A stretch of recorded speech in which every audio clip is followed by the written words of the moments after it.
Halo teman-teman, selamat datang di episode kali ini. Kali ini kita akan membahas tentang 6 tembok laut terbesar di dunia. Tembok-tembok ini bukan hanya besar, tapi juga memiliki cerita dan teknologi yang luar biasa di balik pembuatannya. Bayangin, bangunan raksasa yang berdiri kokoh melawan ganasnya lautan. Setiap tembok laut ini dirancang untuk melindungi wilayah pesisir dari ancaman gelombang besar dan badai. Gimana ya cara mereka bangunnya? Proses konstruksi tembok laut ini melibatkan teknologi canggih dan perencanaan yang matang. Mulai dari pemilihan material yang tahan lama, hingga teknik konstruksi yang mampu menahan tekanan air laut. Pasti seru banget buat dibahas. Kita akan melihat bagaimana setiap negara memiliki pendekatan yang berbeda dalam membangun tembok laut mereka. Dari yang canggihnya nggak ketulungan, sampai yang sejarahnya bikin kita melongo, siap-siap takjub deh pokoknya. Ada tembok laut yang menggunakan teknologi terbaru seperti sensor dan sistem pemantauan, dan ada juga yang sudah berdiri sejak ratusan tahun lalu. Jangan lupa untuk like, comment, dan subscribe ya. Dukungan kalian sangat berarti bagi kami untuk terus menghadirkan konten-konten menarik dan informatif, karena video ini akan super informatif dan menghibur. Kita akan belajar banyak hal baru tentang bagaimana manusia beradaptasi dan melindungi diri dari kekuatan alam yang luar biasa. Pertama, kita ke Belanda, negara yang terkenal dengan kincir angin, bunga tulip, dan kanal-kanalnya yang indah. Tapi ada satu hal lagi yang bikin Belanda luar biasa, yaitu sistem perlindungan banjirnya canggih. Di sini ada Maeslantkering, tembok laut yang saking gedenya bisa bikin kita ngerasa kecil banget. Maeslantkering ini adalah salah satu struktur teknik paling mengesankan di dunia. Bayangin, pintu airnya aja segede menara Eiffel. Gila nggak tuh? Struktur ini benar-benar raksasa dan dirancang untuk melindungi Belanda dari ancaman banjir besar. Maeslantkering ini dibangun buat ngelindungin Belanda dari banjir rob. Proyek ini memakan waktu bertahun-tahun untuk diselesaikan dan melibatkan ribuan insinyur dan pekerja konstruksi. Soalnya, sebagian besar wilayah Belanda itu ada di bawah permukaan laut. Tanpa perlindungan yang memadai, wilayah ini sangat rentan terhadap banjir.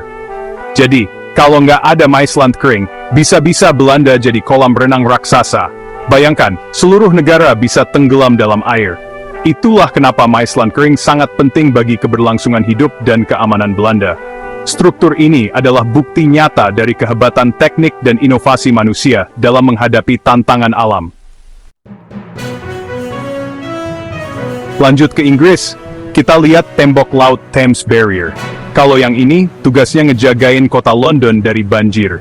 Sungai Thames yang mengalir di London itu suka meluap, apalagi kalau air pasang lagi tinggi-tingginya. Nah, Thames Barrier ini kayak tameng raksasa yang bisa nahan air biar nggak ngebanjiri kota. Kerennya, Thames Barrier ini udah nyelamatin London dari banjir besar berkali-kali. Sekarang, kita terbang ke Italia. Di sini ada MOST Project, sebuah proyek ambisius buat ngelindungin kota Venesia. Venesia itu terkenal dengan kanal-kanalnya yang indah, tapi juga rentan sama banjir. Nah, MOST Project ini punya teknologi canggih yang bisa ngatur ketinggian air laut. Jadi kalau air laut lagi pasang, MOST Project bisa diaktifin buat nahan air. Chapter 4 Delta Works Mahakarya Rekayasa Belanda. Balik lagi ke Belanda, kita bahas Delta Works. Proyek ini super gila.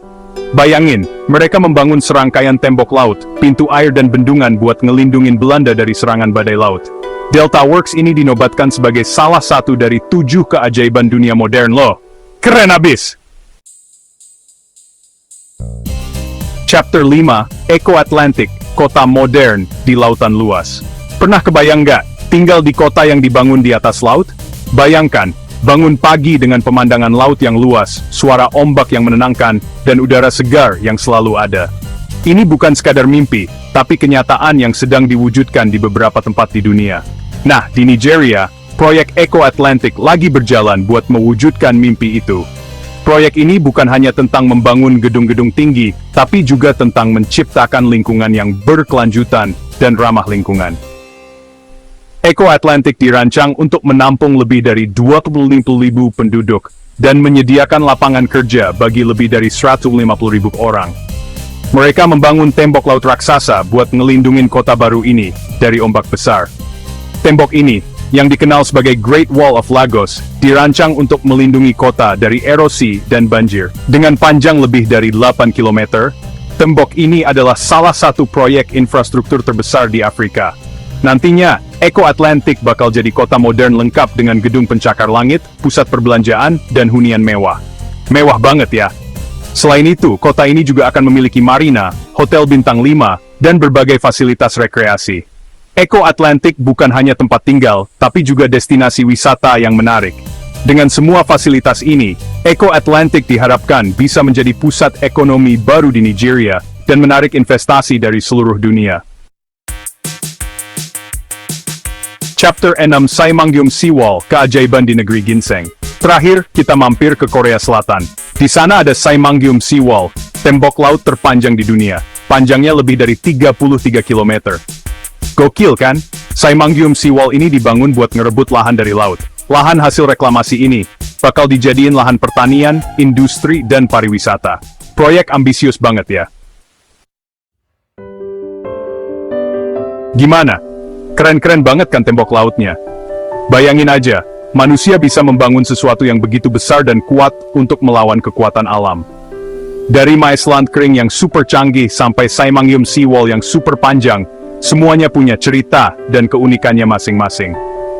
Terima kasih sudah menonton. Jangan lupa untuk share video ini ke teman-teman kalian. Sampai jumpa di video berikutnya.